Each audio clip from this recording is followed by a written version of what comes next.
Je commence par remercier la FNAIM Grand Paris qui nous accueille pour la 3e ou 4e fois dans ces superbes locaux.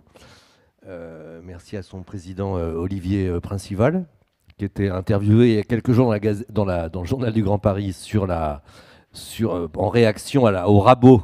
Il a dit tout le bien qu'il pensait du rabot que le gouvernement a fait sur ma prime rénov'. Mais ce n'est pas le sujet d'aujourd'hui. Donc aujourd'hui, nous sommes très heureux d'entamer tout un cycle de travail des Assises du Grand Paris pour la deuxième saison, qu'on a intitulé « Quelle trajectoire de décarbonation pour l'Île-de-France ?» Pas très original, Quentin, puisque, comme tu le sais, il y a la COP qui va se tenir dans quelques jours, normalement, parce qu'elle a déjà été reportée une ou deux fois. Cette COP, elle vise à traduire au niveau régional, ou à décliner au plan régional la trajectoire de décarbonation qu'on appelle plus pompeusement la planification écologique telle que voulue par le gouvernement. Et nous, on s'est dit que c'était pas mal aux Assises du Grand Paris, qu'on organise en partenariat avec la métropole du Grand Paris, d'ouvrir le débat. C'est assez compliqué de quantifier la décarbonation, mais quelque part, pour trouver des gisements, pour accélérer, puisque plus personne ne doute de la nécessité d'accélérer, et on va le voir tout au long de cette matinée dans le cadre des JO, d'accélérer la décarbonation. Il n'est pas inutile, j'essaie de finir ma phrase, pour identifier les gisements, de savoir de quoi on parle, de quantifier. D'où l'intérêt de cette question qu'on pose et qu'on va instruire tout au long de ces assises. Donc ce matin, 3 tables rondes. La première portera... posant la question de savoir si ce sont des jeux vraiment durables. À 150 jours, je crois qu'on est à 150 jours de l'heure à peu près, ça change tous les jours. Et la deuxième s'interrogera sur les outils d'urbanisme, et la troisième fera plus le focus sur les startups. Voilà, merci à tous. Qu'est-ce que j'oublie? Je ne peux pas citer tous les partenaires des Assises parce qu'ils sont trop nombreux, mais merci encore, bonne matinée de travail.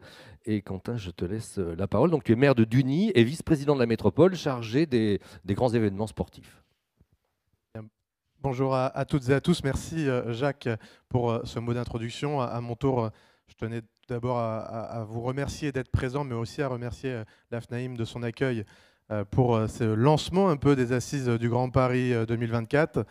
C'est évidemment avec beaucoup de plaisir que la métropole du Grand Paris est aux côtés du Journal du Grand Paris pour ces Assises et ce cycle, comme tu l'as dit, d'assises autour de la décarbonation en Île-de-France, mais pour cette matinée, bien sûr, plus consacrée aux Jeux Olympiques et Paralympiques.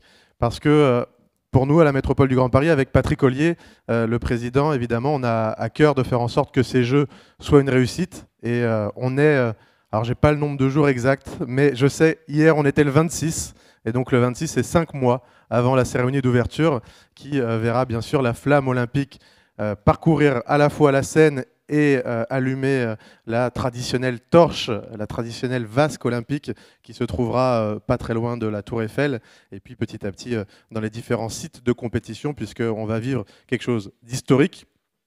Mais moi, je tiens à dire je vais le vivre à 3 titres. La première raison, c'est en tant que vice-président de la métropole du Grand Paris, vivre cette aventure dont la métropole est un grand partenaire, qui réalise, on va en parler, le centre aquatique olympique à Saint-Denis, qui est l'équipement sportif un peu concret de ces Jeux, puisque, vous le savez, l'essentiel des sites de compétition existaient déjà ou seront provisoires. Et le centre aquatique olympique est le véritable héritage sportif de ces Jeux à Saint-Denis, mais on rentrera un peu plus dans les détails dans quelques minutes. En tant que maire de Duny, où nous avons, et je salue notamment Philippe Young, qui, avec de Mathieu Barre, on réalise le village des médias sur la ville de Duny, qui est un héritage concret pour le territoire, 953 logements livrés cette année, et qui deviendront bien évidemment un véritable quartier de vie dans une ville qui est la deuxième ville la plus verte de Seine-Saint-Denis. Je me lance un peu des fleurs, mais c'est vrai que quand on dit Seine-Saint-Denis, on ne pense pas tout de suite avoir beaucoup d'espaces verts, on ne pense pas tout de suite avoir un parc à proximité de nos habitations qui fait 400 hectares. C'est quelque chose qui, pour les habitants, est quand même une chance. Et puis, bien sûr, en tant que Français, et là, je pense que je m'adresse un peu à tout le monde dans cette pièce, c'est de vivre quelque chose qu'on va vivre une seule fois dans notre vie, une aventure historique où on va pouvoir encourager nos athlètes, nos champions, et se dire que, à la fin de l'été, on aura sans doute l'un des plus beaux palmarès olympiques de l'équipe de France de son histoire depuis la création des Jeux. En tout cas, je suis très heureux d'être avec vous ce matin. Merci encore pour cet accueil et puis à tout de suite pour débattre. Merci à toi. On peut saluer ton optimisme. Et je salue Olivier Principal, le président de la FNAIM Grand Paris, vous voulez dire un mot, Olivier? Allez, dites, vous êtes chez vous, n'est-ce pas? Donc profitez-en. Ça me fait plaisir de vous voir. Vous m'entendez? Oui, super. Je rappelais que vous étiez dans nos colonnes il y a quelques jours pour dire tout le bien que vous pensiez du rabot qui a été effectué sur MaPrimeRénov'. Oui, alors j'avais la chance d'être dans vos colonnes, mais pas pour un sujet qui m'a beaucoup excité. C'est vrai que quand on va embarquer une rénovation énergétique et faire des coupes budgétaires, c'est toujours un peu curieux comme politique, mais il y a probablement des gens très intelligents qui sont meilleurs que nous et qui ont des bonnes raisons pour ça. Tout d'abord, je suis très heureux de recevoir de nouveau les assises du Grand Paris dans les locaux de la FNAIM du Grand Paris. La FNAIM, pour ceux qui ne connaissent pas, c'est le premier syndicat professionnel des entreprises de l'immobilier, transactions, gestion, syndic de copropriété. Alors, on parle beaucoup de logement, notamment avec les obligations de rénovation énergétique. On a fait un très bel événement organisé par les assises par le Journal du Grand Paris sur l'année dernière. Donc du coup, cette nouvelle édition, c'est quand même une belle chose, surtout sur un thème intéressant. Alors il n'y a pas très longtemps, je parlais d'un sujet qui touchait le logement. C'est le sujet des balcons. Alors qu'est-ce que vient faire les balcons dans le panorama des Jeux Olympiques, hein? C'est pas très sportif comme sujet. Mais on est en relation régulière avec la préfecture de police et la préfecture de région qui s'occupe de l'organisation des Jeux. Et on a eu la chance extraordinaire en tant que professionnel d'alerter les pouvoirs publics sur la sécurité des garde-corps des balcons, sur tout l'environnement des Jeux Olympiques qui vont avoir lieu le long de la Seine. Parce que bien évidemment, avec le temps magnifique que nous avons dans Paris, c'est pas là qu'on a le plus de gens sur les balcons, mais on se dit que pendant les Jeux Olympiques, comment vont réagir nos garde-corps et nos balcons quand il va y avoir des centaines de milliers de personnes qui vont être positionnées dessus? Est-ce qu'il n'y a pas des risques de décrochement de garde-corps, des problèmes de surcharge de balcon? Personne n'y avait pensé. Bon, bah, c'est notre job d'y penser. Et donc, c'est un peu dans ce sens-là qu'on s'est intégré dans l'esprit des Jeux. Alors, l'objectif, c'est de garder les Jeux Olympiques comme étant une fête, hein. Ça reste quand même un événement extraordinaire au sein de notre région. Et on veut que ça reste une fête. Donc, c'est pour ça qu'on a sensibilisé les professionnels de l'immobilier, mais aussi les propriétaires d'immeubles dans la vérification de leur garde-corps avant les Jeux Olympiques pour qu'on soit sûr que tout se passe bien. Bon, voilà, c'est un des thèmes sur lesquels on intervient. Et je crois que j'ai la chance de vous laisser tranquille ce matin, parce que quand j'ai un micro, ça dure assez longtemps. On a beaucoup de sujets, hein, réglementation énergétique, rénovation énergétique, le changement du DPE, hein, qui fait beaucoup parler depuis sa création et depuis sa révision en 2021, où grâce aux propos de notre nouveau ministre, on va faire sortir 140 000 passoires énergétiques. Donc on va régler le problème du logement. Moi, ce que je peux vous dire, c'est que dans les 48 heures qui ont suivi la modification du DPE, on a testé 20 logements. Il y en a un qui est sorti du statut de passoire énergétique. Donc je peux vous dire que ça fait très peu, hein. Je ne sais pas comment on va sortir les 140 000, mais tout du moins, il y a une intention, faisons-en des actes. Bon voilà, on continuera à agir aux côtés des pouvoirs publics en tant que professionnel et intervenant majeur du logement pour faire évoluer positivement tous ces sujets, et on continuera à être partenaire du Journal du Grand Paris pour ces assises et à accompagner ces Jeux, puisque cette année 2024 c'est l'année des Jeux. On espère que ce sera une très belle fête. On est français, donc on râle toujours un peu avant, ça c'est connu, mais on saura en tirer le meilleur de l'événement en tout cas. Bienvenue ici, vous êtes ici chez vous pour la durée de cet événement. Très heureux de vous recevoir et encore bravo pour cette organisation. Merci à vous, merci beaucoup pour toutes ces bonnes nouvelles. Donc j'appelle tout de suite pour la première table ronde Thibaut Hedelin. Vous êtes directeur de projet RTE-JOP 2024. Quentin Gézel, vous êtes déjà là. Marie Delaplace, vous êtes professeur émérite d'aménagement et d'urbanisme à l'université Gustave Eiffel. Et Yves de Pomereau, vous êtes directeur de projet. C'est vous qui avez coordonné pour les ateliers de 3-4 le centre aquatique olympique dont Quentin Gézel parlait à l'instant, qui est le seul équipement olympique, si je ne dis pas de bêtises, qui est construit pour l'occasion. Et donc, la question à laquelle on va essayer de répondre, n'est-ce pas, c'est de réfléchir à cette notion de durabilité. Et Marie Delaplace, ça tombe bien, on ne vous a pas choisi totalement par hasard, puisque vous êtes créatrice de l'ORM, qui est un acronyme peut-être que vous ne connaissiez pas et que vous allez ajouter à votre collection d'acronymes, qui est l'Observatoire de recherche sur les méga-événements, n'est-ce pas? Et vous allez introduire le sujet puisque vous avez une approche assez globale de la durabilité. Je vous laisse prendre un micro, on va vous le donner. N'est-ce pas, hein, vous posez quelques questions auxquelles après peut-être chacun des intervenants s'attachera à répondre vu de sa fenêtre, si j'ose dire. Donc je vous laisse la parole.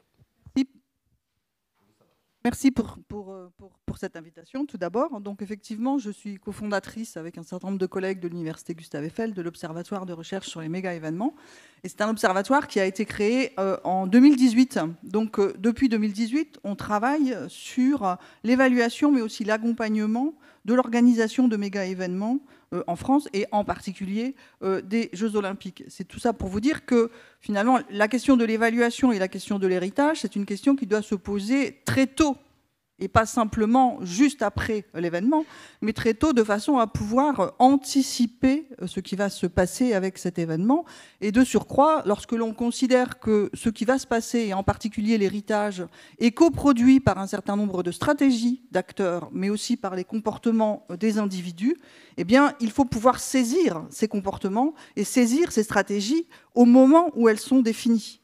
Donc, il est absolument nécessaire de travailler sur la dimension héritage très tôt. Alors, concernant la durabilité, puisque c'est ça qui nous amène aujourd'hui, la question de la durabilité. Alors, une première remarque, est-ce que ça a un sens? Je vais peut-être un petit peu mettre les pieds dans le plat, mais est-ce que ça a un sens de dire des jeux durables? En soi, ça n'a pas de sens. Les jeux ne peuvent pas être durables en soi puisqu'ils vont nécessiter un certain nombre de constructions, même si les constructions, évidemment, sont très faibles pour les Jeux de Paris 2024, puisqu'on a 5% d'infrastructures nouvelles et 95% d'infrastructures temporaires ou existantes et qui vont être améliorées. Mais on doit quand même construire les infrastructures nouvelles. On l'a évoqué, le centre aquatique olympique, le village des médias, le village des athlètes, le centre, etc. Donc, il faut bien construire. C'est sûr que si on n'avait rien construit, on aurait été plus durable. Mais après, la décision d'organiser les Jeux olympiques, c'est une décision politique qui ne me revient pas, absolument pas, de juger. Ce n'est pas mon propos. Simplement, ce que l'on peut dire, c'est que l'on peut faire des Jeux plus durables. Donc, c'est bien une distinction déjà importante. On ne parle pas de durabilité des jeux, mais on parle de jeux plus durables. Ils peuvent être plus durables dans la mesure où les constructions vont être faites avec des matériaux biosourcés. Par exemple, la Solideo s'est employée à utiliser des matériaux biosourcés. Il y a un certain nombre d'éléments liés à l'environnement qui sont pris en considération, notamment en matière énergétique, avec la géothermie qui est utilisée sur le village olympique, avec des panneaux solaires, etc. Donc il y a un certain nombre d'éléments qui laissent à penser qu'effectivement, les jeux seront plus durables. On le chiffre même, puisque oui. On dit qu'ils sont de moins 55% par rapport à ceux de Londres, je crois. Oui, c'est ça. Je ne sais pas si vous confirmez ce chiffre. Moins 55%, c'est ce qui est évoqué en tout cas par le COJO, moins 55% d'émissions de gaz à effet de serre. Moins 55%, ça veut dire que l'objectif, c'est 1,6 million de tonnes de carbone. Mais 1,6 million de tonnes de carbone, c'est quand même l'empreinte carbone de l'ensemble des habitants de l'unité urbaine du Mans. Vous voyez, c'est pas n'importe quoi. On sait qu'en plus, l'empreinte carbone est différente selon les territoires. Passons. Mais donc, c'est quand même une empreinte carbone. C'est donc une émission carbone. Cela étant... 1,6 million, c'est le plafond que s'est fixé le... C'est le plafond que s'est fixé le COJO, puisque en fait, on avait 3,5 millions de tonnes de carbone pour les Jeux de Londres 2012. Donc, moins 55%, on arrive à 1,6 million. Au-delà de... Peut-être la question simplement de l'empreinte carbone, parce qu'on va se focaliser beaucoup sur cette empreinte carbone, mais la durabilité, c'est aussi autre chose. La durabilité, même si on regarde les recommandations et les buts du développement durable de l'ONU, ça n'est pas simplement la question environnementale. C'est aussi la question économique et c'est aussi la question sociale. Donc, sur ces aspects, il est absolument indispensable aussi de réfléchir aux dimensions de durabilité. D'un point de vue économique, quels indicateurs peut-on prendre de la durabilité des jeux d'un point de vue économique. Pas de dépassement de coûts, par exemple. C'est un indicateur qui a été notamment retenu par des collègues de l'Université de Lausanne et qui estiment que c'est un des indicateurs économiques importants. Alors, on le sait bien, on est quand même dans une période qui est un petit peu compliquée avec l'inflation, et donc on a une augmentation des budgets. On était parti à 6,8 milliards, je crois, si on additionne le budget du COJO et le budget de la Solidéo. Mais on est aujourd'hui, si on additionne les deux, et j'ai regardé sur les derniers documents de loi de finances pour fin 2023, on est à 8,9 milliards. C'est plus que l'inflation ou... Alors, est-ce qu'on peut dire, est-ce que c'est plus que l'inflation ? Quand vous passez de 6,8 millions à 8,9 milliards, c'est déjà plus que l'inflation, effectivement.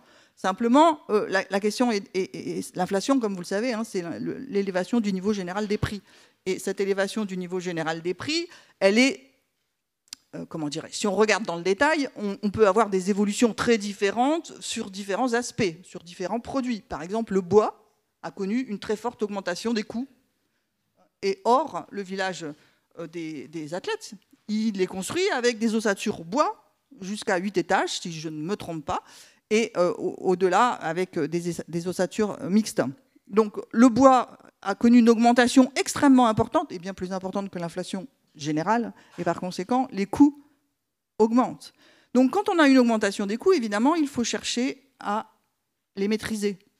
Et les maîtriser comment ? Eh bien, il y a des arbitrages. Et c'est là que la dimension durable est finalement assez compliquée à identifier, parce qu'elle met aussi en concurrence la question économique, la question environnementale et la question sociale, que l'on n'a pas évoquée pour l'instant. Mais la durabilité, c'est aussi la question sociale. Alors, la durabilité d'un point de vue social des jeux, elle se mesure par l'inclusion. L'inclusion, qui sont les personnes qui vont pouvoir participer aux Jeux. On a une communication très forte sur les Jeux paralympiques. C'est la première fois qu'on a des Jeux olympiques et paralympiques avec un même emblème.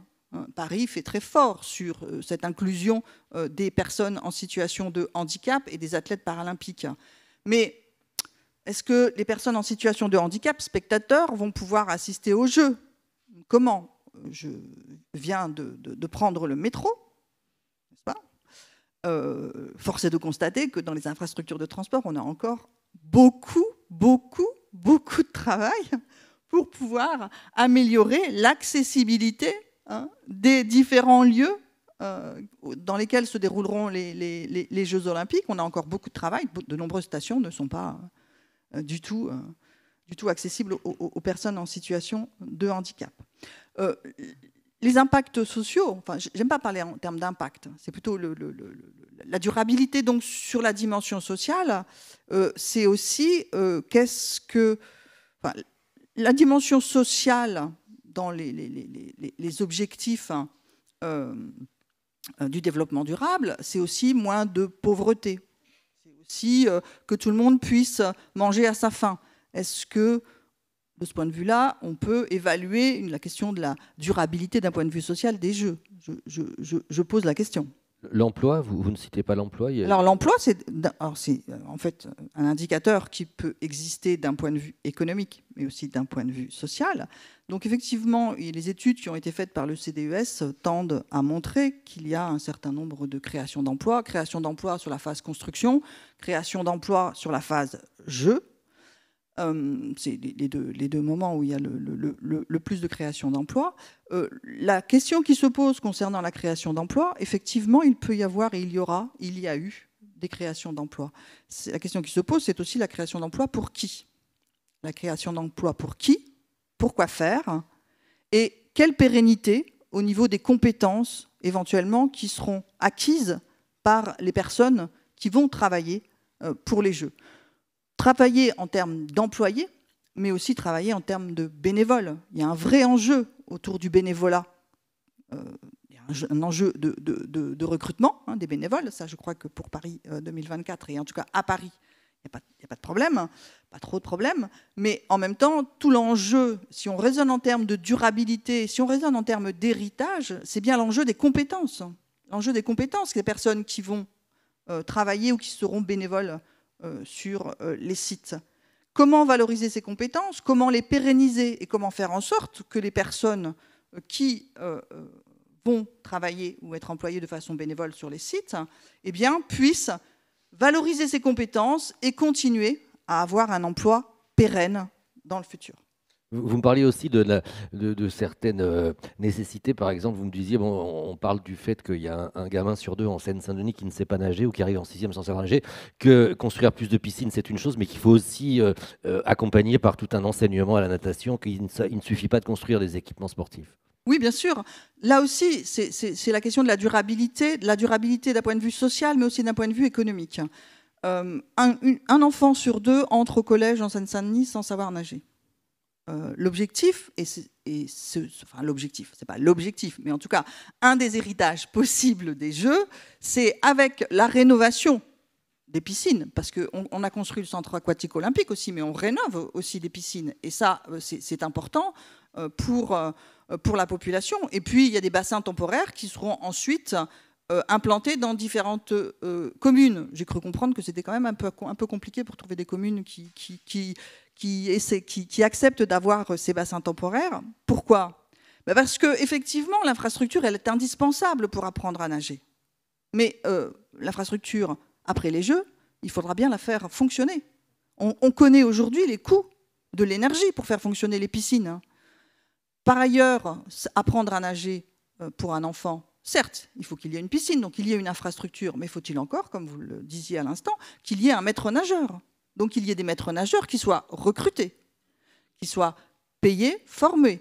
Et puis, par ailleurs, les comportements, savoir nager, aller à la piscine, le contact avec l'eau, le rapport au corps, ces comportements, finalement, ils ne changent pas comme ça de façon instantanée.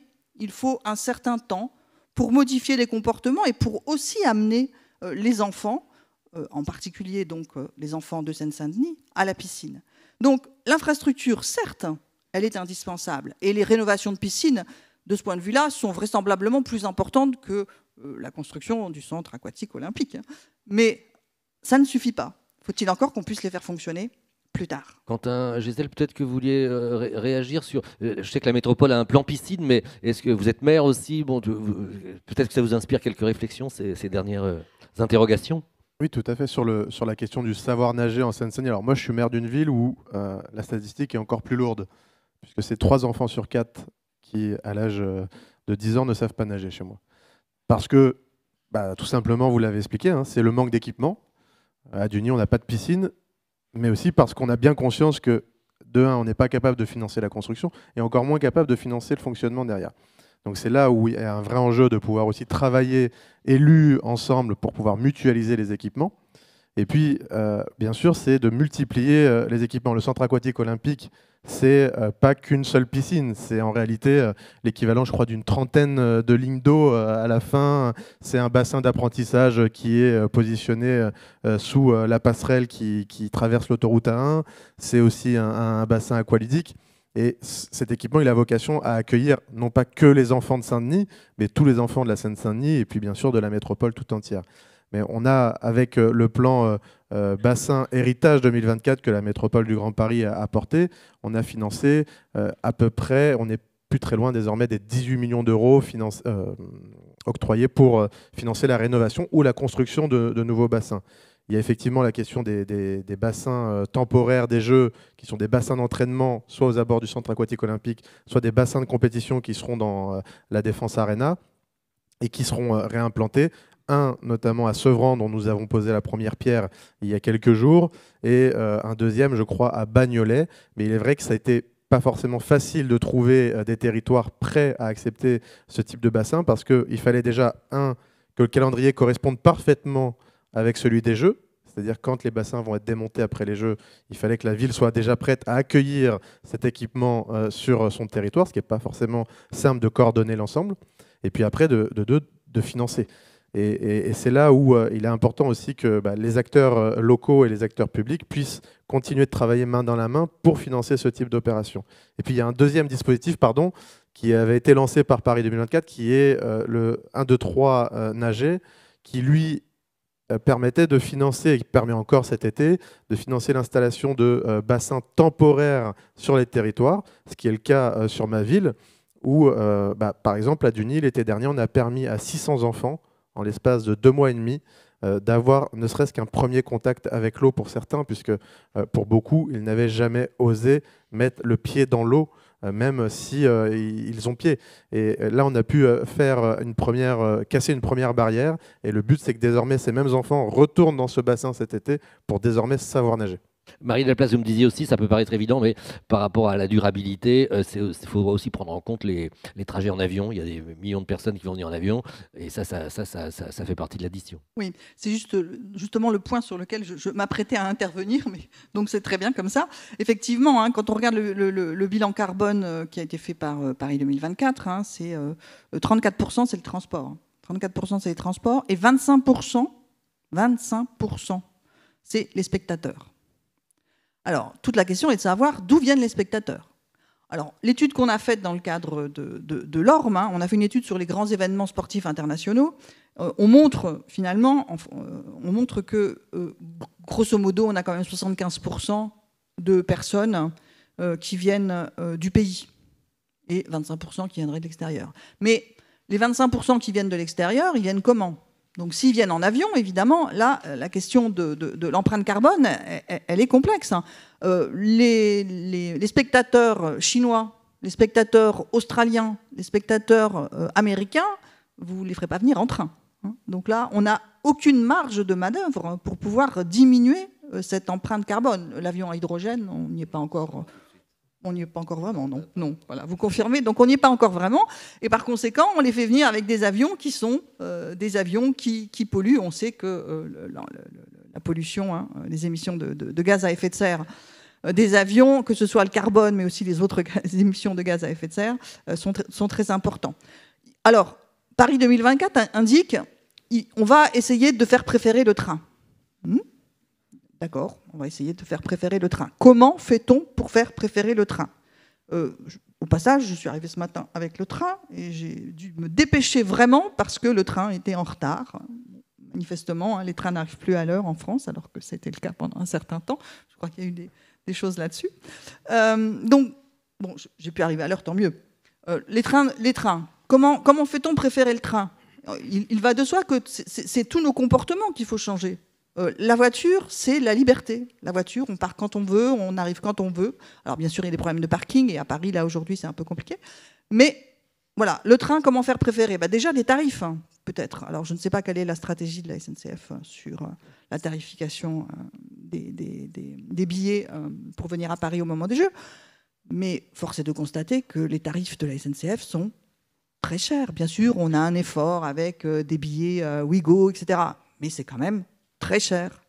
Donc, il y a le problème des spectateurs qui viennent de Chine, des pays les plus lointains, et puis il y a aussi le problème de comment faire préférer le train pour les spectateurs nationaux. Tout à fait. Merci infiniment. Yves de Pomereau, donc on va retourner à la piscine, si j'ose dire. Vous êtes l'architecte qui avait coordonné les équipes du centre aquatique olympique, et vous m'avez dit, c'est assez rassurant en préparant cette matinée, que vous m'aviez dit, en fait, finalement, c'est le caractère durable de notre projet qui nous a valu d'être choisi. Donc, on ne fait pas semblant, finalement, de faire du durable, et tout concourt dans cet équipement assez remarquable à une certaine frugalité. Vous allez nous expliquer.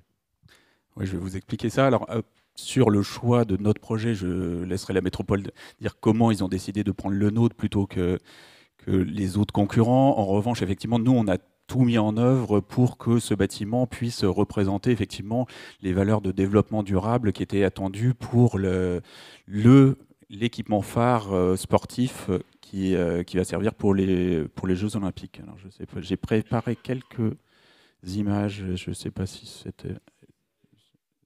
Ah oui, d'accord. Voilà. Quelques images pour illustrer un peu le propos sur le centre aquatique olympique. Ce centre va, pendant l'été 2024, permettre d'accueillir les épreuves de natation synchronisée, de water polo et de plongeon dans le bâtiment, mais ce bâtiment, qui va évidemment un bâtiment événementiel pendant l'été, a été réfléchi dans toute sa programmation comme un bâtiment qui va durer sur le long terme, et on a essayé d'identifier quels étaient les usages potentiels qu'on allait pouvoir donner au bâtiment dans la durée longue, et comment créer plus de valeur au bâtiment sur à la fois à la fois les usages qui étaient attendus sur ce territoire-là, et quels espaces on allait pouvoir utiliser et transformer à l'intérieur du projet, qui étaient utilisés pendant les Jeux Olympiques, soit à destination des médias, des officiels ou des athlètes, pour trouver une autre utilisation sur le temps long, pour ajouter de la valeur à ce bâtiment. C'est-à-dire que des espaces qui étaient construits pour les Jeux Olympiques allaient ensuite servir pour accompagner le programme aquatique du bâtiment et attirer et créer de l'attractivité dans le bâtiment en ajoutant d'autres dimensions sportives, comme des dimensions d'escalade. On a tout un système un système d'exploitants commerciaux complémentaires qui vient s'ajouter à Recrea, qui exploite le bâtiment, le volet aquatique du bâtiment, et qui va effectivement faire rayonner ce bâtiment en ajoutant de l'escalade, du football à 5 ou du paddle tennis sur certains des espaces qui sont, pendant les Jeux, utilisés soit par les tribunes, soit par les parties des athlètes. Et les visuels arrivent un peu décalés. Les tribunes évoluent aussi en phase héritage. Les tribunes évoluent en phase héritage. En fait, là, on voit la configuration événementielle, donc ce qu'on va avoir pendant les Jeux, et là, par exemple, une épreuve de plongeon. Le bâtiment, dans sa configuration héritage, est voué à devenir une espèce de tête de pont de développement d'un nouveau quartier. Et ce nouveau quartier qu'on veut attractif et rayonné au niveau de la métropole, on y a donc adjoint, en plus des activités aquatiques, tout un système d'activités sèches, mais aussi, comme héritage des JO qui paraît le plus naturel, c'était quand même l'héritage de sport de haut niveau. Donc, si on construit un bâtiment qui peut accueillir les épreuves de plongeon, il va accueillir à terme le pôle France plongeon de la Fédération française de natation. Donc, ça va conserver son aspect haut niveau, mais à l'autre extrémité de la pratique sportive était le savoir nager que vous évoquiez. On a adjoint des bassins complémentaires pour que les élèves de la Seine-Saint-Denis puissent apprendre la natation dans de bonnes conditions, et pas uniquement dans cette grande halle sportive qui peut être un peu impressionnante. On a créé un bassin avec moins de hauteur sous plafond, moins de profondeur, pour effectivement approcher la natation de manière plus apaisée, et que les familles aussi puissent participer de la vie aquatique de ce bâtiment en y adjoignant une partie aqualudique, pour que tout le monde puisse profiter de l'eau. Il y a un fond à profondeur variable, c'est assez original. Alors, il y a un fond à profondeur variable, il y a même des murs mobiles à l'intérieur de la piscine. Ici, ce qu'on voit, c'est que pour activer au maximum l'ensemble des espaces du bâtiment, après les Jeux Olympiques, sur lesquels on va avoir 5000 places de tribunes, on va démonter 2000 places de tribunes, ce qui est la partie qui est en haut du dessin ici, et remplacer ces tribunes par un plateau sportif qui va permettre d'augmenter l'attractivité pour avoir plus d'activités à l'intérieur du bâtiment, mais aussi répondre à des enjeux environnementaux qui sont le côté énergivore d'une piscine. Une piscine, on sait que c'est très énergivore parce qu'il faut chauffer l'air de la piscine, il faut chauffer l'eau de la piscine, il faut déshumidifier l'air de la piscine, et donc moins on construit de volume, moins on chauffe de volume, moins on dépense d'énergie. Et donc là, le fait de diviser la piscine en deux, supprimer des tribunes et créer un plateau sportif, on réduit le volume chauffé, et donc on donne en héritage un bâtiment qui est plus simple à exploiter et surtout moins coûteux à exploiter en termes d'énergie. Et cette démarche de réduction du volume chauffé, c'est quelque chose qu'on a fait dès la genèse du projet, et la forme, c'est même ce qui a donné la forme caractéristique à notre projet. En gros, on s'est dit, qu'est-ce qui consomme dans une piscine? C'est le volume chauffé et l'air à chauffer.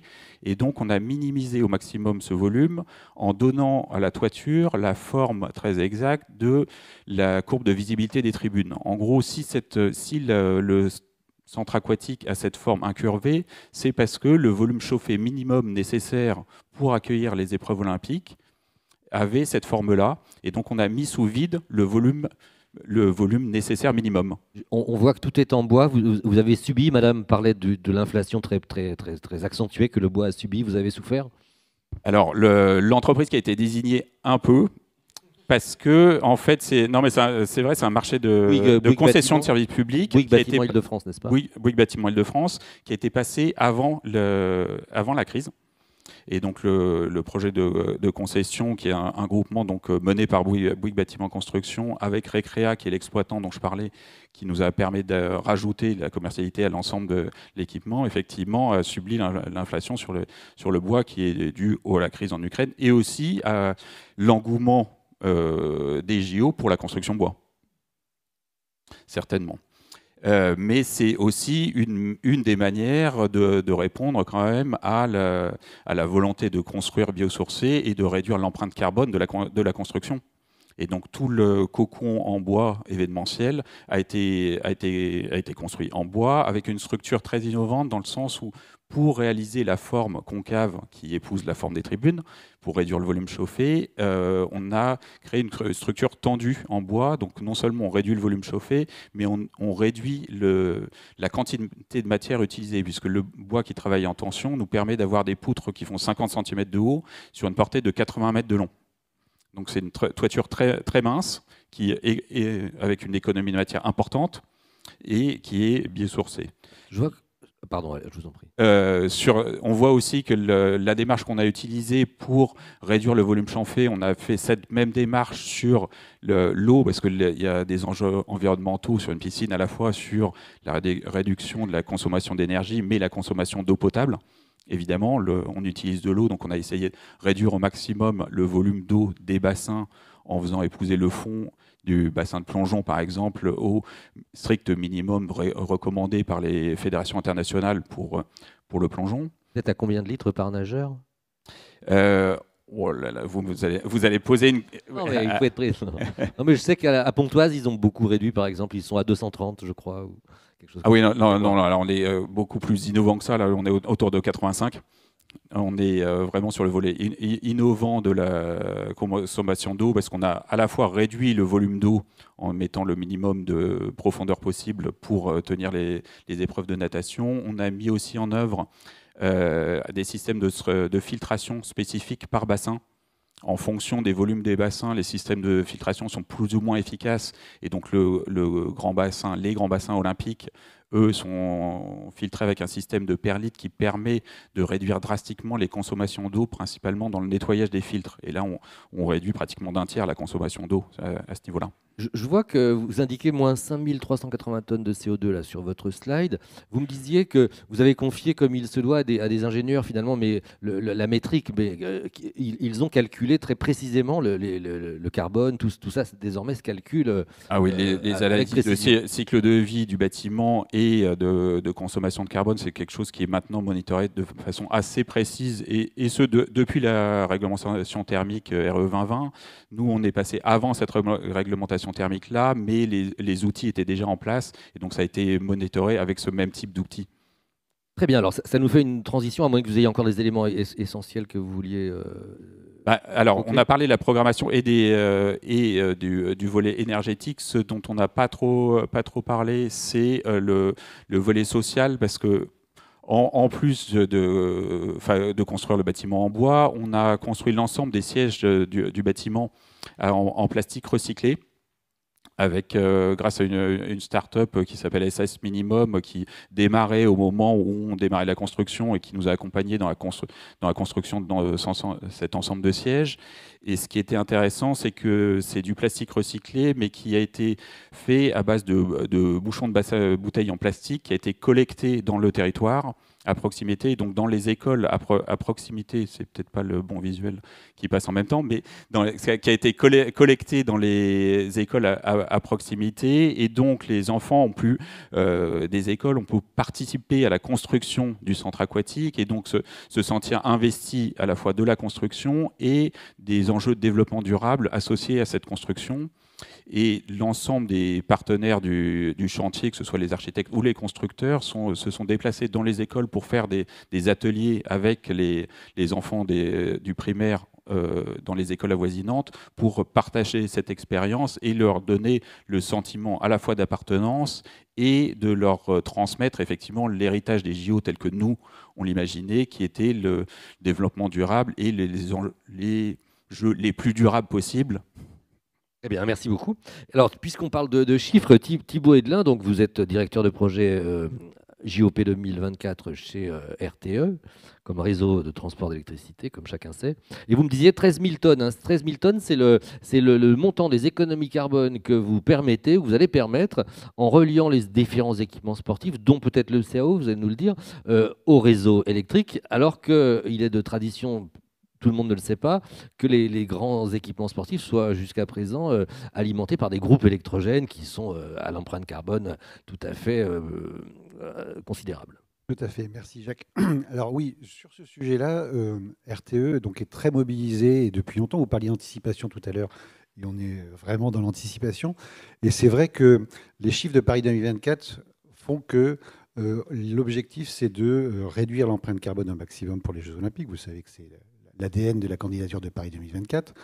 Et effectivement, tout ce que vous avez pu connaître jusqu'à présent en termes d'événements sportifs, de grands concerts, de grands événements culturels, c'était sur groupe électrogène.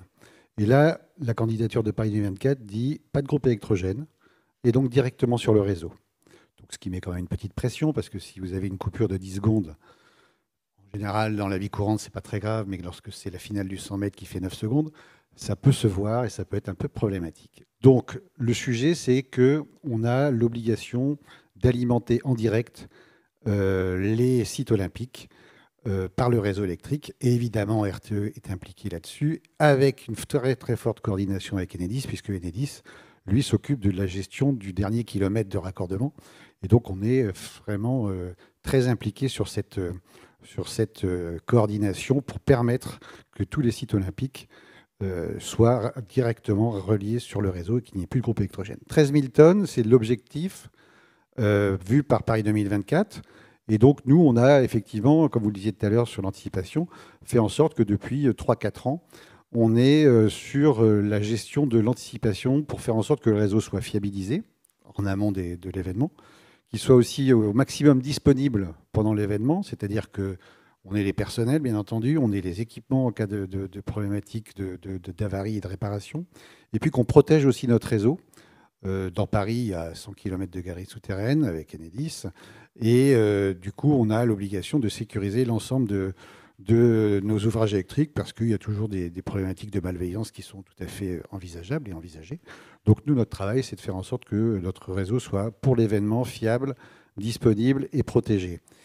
Et là-dessus, on a effectivement quand même un gros travail qui concerne aussi la France entière. Hein. C'est-à-dire que, comme vous le savez, il y a d'autres épreuves dans d'autres villes hautes en France pour les Jeux Olympiques.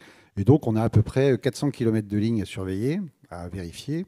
On a 4500 équipements aussi à réviser, à regarder. Ce qui fait qu'on a là-dessus un vrai travail d'anticipation. C'est ce qu'on se disait tout à l'heure, qu'il fallait s'y prendre son élan. Donc là, on est en phase finale. Hein, c'est-à-dire que là, on est à moins 150 jours. Donc l'essentiel est derrière nous. On a quand même encore pas mal de choses à faire. Et donc, on est vraiment dans une politique de gestion de l'événement. Et comme on le disait tout à l'heure en introduction, c'est tous les 100 ans, donc il faut qu'on soit au rendez-vous. Alors, une de vos autres contributions a consisté à enfouir des câbles et à donc supprimer les pylônes qui empêchaient des aménagements, notamment à l'endroit du village olympique. Tout à fait. En fait, ce qui s'est passé, je rebondis un peu sur ce qu'on disait tout à l'heure, on a parlé d'anticipation, on a parlé d'héritage. Et nous, au RT, on est assez fiers du projet un peu emblématique. On a pas mal contribué dans le cadre de l'aménagement des Jeux Olympiques, des sites olympiques. On a pas mal contribué, comme d'habitude, à dévoyer certains ouvrages électriques qui empêchaient la construction sur la gare de Saint-Denis, des choses comme ça. Donc ça, c'est assez classique. En revanche, ce qui est un peu moins classique, c'est ce qu'on a fait sur Saint-Denis, l'île Saint-Denis et Villeneuve-la-Garenne. On avait, je ne sais pas si vous prenez souvent l'autoroute A86, et quand on arrive vers Villeneuve-la-Garenne, il y avait ces fameuses lignes 225 000 qui alimentent le nord de Paris, la gare du Nord, etc., qui faisaient en fait une forme de coupure sur Villeneuve-la-Garenne en deux. Il y avait un couloir de 15 km de ligne électrique avec des pylônes de 45 mètres de haut, avec 4 lignes de 125 000 qui alimentaient 2 sites entre Saint-Denis Nord et Saint-Denis Sud, en passant par Villeneuve-la-Garenne. Et donc, les Jeux Olympiques ont été un accélérateur de ce genre d'aménagement. On est assez fiers de contribuer aussi à l'héritage territorial pour ça. C'est-à-dire qu'on a construit une galerie souterraine à 50 mètres de profondeur sur 2,5 km le long de la Seine, qui part de Saint-Denis et qui arrive sur Saint-Denis un peu plus au nord, pour permettre en fait l'effacement de ces 15 km, donc 27 pylônes quand même, et qui en fait ont permis d'effacer ces lignes-là et faire en sorte qu'on rende quand même 80 hectares de foncier à la ville de Villeneuve-la-Garenne, un peu moins sur l'île Saint-Denis, un petit peu moins non plus sur le Saint-Denis, mais en tout cas l'essentiel sur Villeneuve-la-Garenne. Et sur Saint-Denis, évidemment, on a effacé des 6-7 pylônes qui empêchaient la construction de la place olympique, du village olympique. Donc là, on a effacé tout ça, on a rendu le foncier, on a enfoui. C'était une prouesse assez technologique parce qu'on ne fait jamais ça en général, de construire avec un tunnelier à 50 mètres de profondeur, c'est assez compliqué. Donc c'est une prouesse technologique sur laquelle on est quand même très très content, très heureux d'avoir pu mener à bien dans les coûts et les délais. Et on parlait tout à l'heure de décarbonation. La décarbonation dans tout ça, il faut savoir que ce sujet-là d'effacement des lignes a été mené avec la Solidéo, la métropole du Grand Paris et la ville de Villeneuve-la-Garenne. Il y a eu une sorte de cofinancement de l'ensemble des partenaires. Et on a suivi pendant 3 ans l'ensemble de ces travaux-là tous ensemble pour faire en sorte que ça se passe bien et qu'on arrive dans les coûts et les délais.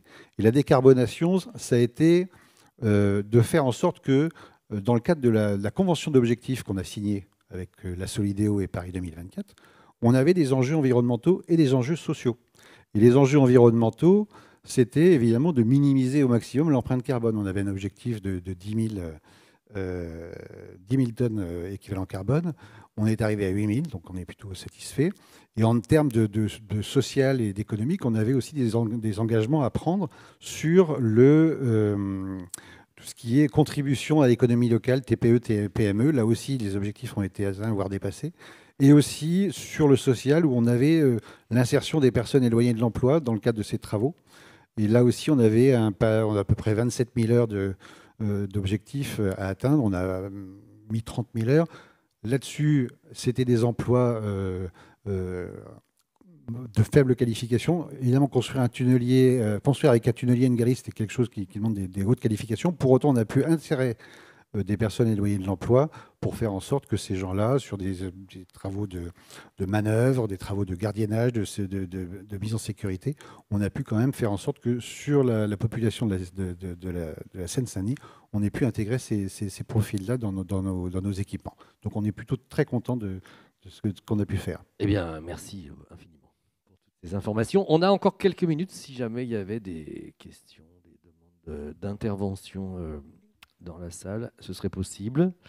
Et sinon, eh bien, Marie Delaplace, peut-être que tous ces propos vous ont inspiré des réflexions. Je donne la parole à la science pour conclure cette...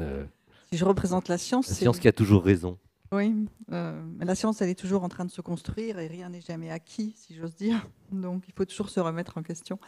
Qu'est-ce que je pourrais dire ? Effectivement, je pense qu'il y a une réelle volonté de faire des jeux plus durables.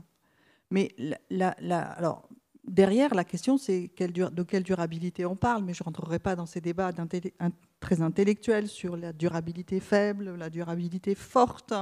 Est-ce que la biosphère doit l'emporter sur le reste ? Parce que la biosphère, finalement, c'est ce qui nourrit tout le reste, à savoir les activités humaines, mais aussi les activités économiques. Ou est-ce qu'on raisonne simplement en termes de durabilité faible, comme ce qui est fait aujourd'hui, avec des interactions entre l'économie, le social et l'environnemental, et qui sont placées au même niveau. Donc, bon, je ne rentre pas dans ce débat-là, même si je me permets de l'évoquer.